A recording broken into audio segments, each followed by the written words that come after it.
Hello everybody, I am Chef Xavier Perez and I am very excited to be a part of the Tiny Kitchen Big Flavor program here at the RV Resorts. And I have put together a very cool sandwich recipe that I have developed over quarantine with my wife, and we are very happy to share it with you.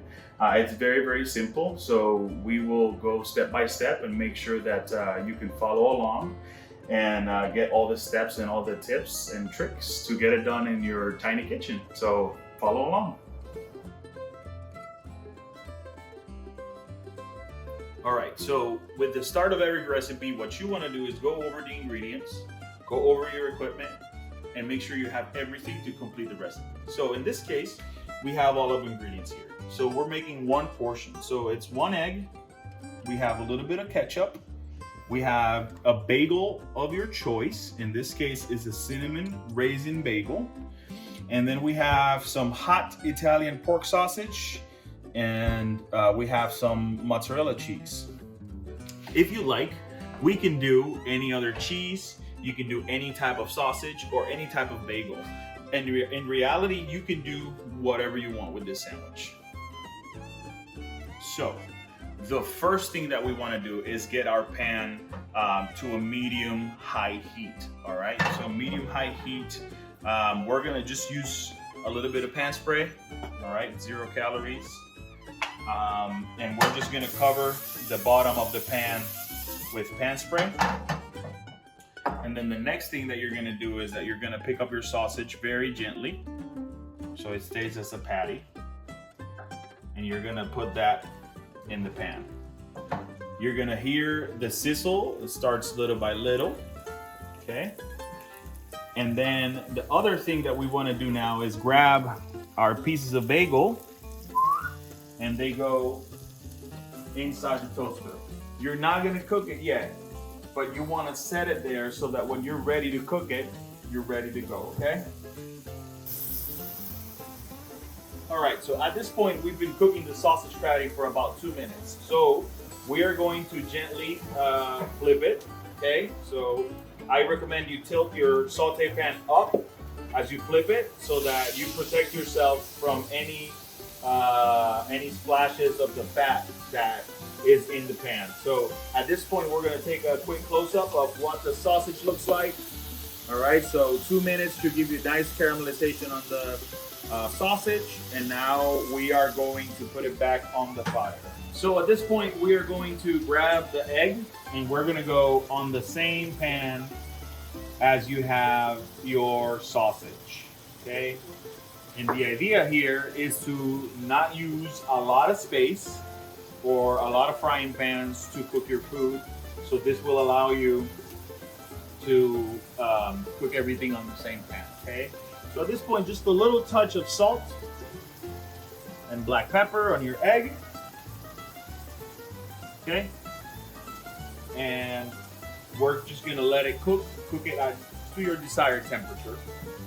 Could be over easy. In this case, I'm punching the yolk to make it over easy.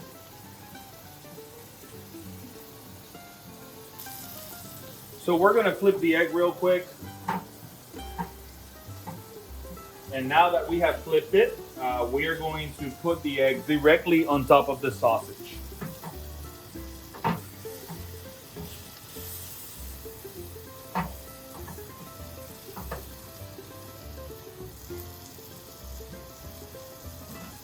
Then the cheese.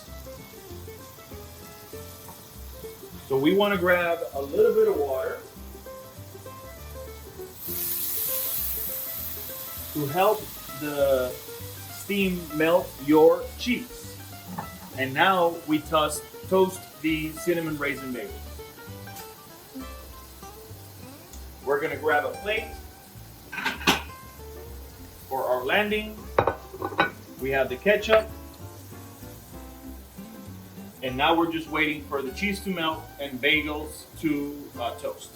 So I wanted to talk about why I chose ketchup in my sandwich. I know it's kind of weird. A lot of people put butter or mayonnaise in their sandwiches, but I put ketchup just because the tang that it gives to the sandwich, and it's also something that I learned from a friend of mine in New York City when I started working there. So try it out, put a little bit of ketchup on your breakfast sandwich, and it's gonna take it to another level.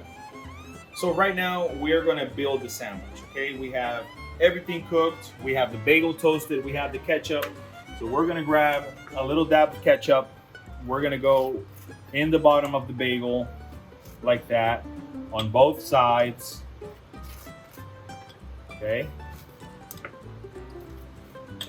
So if you had another flavor of bagel, that's okay. Now we're gonna pick up our sausage, egg, and cheese from the pan. We're gonna drop it right there in the center. After that, we are going to put the lid on it. And the last thing that we're gonna do is that we are going to cut it. So we'll grab the sandwich, cut it down the middle, and voila.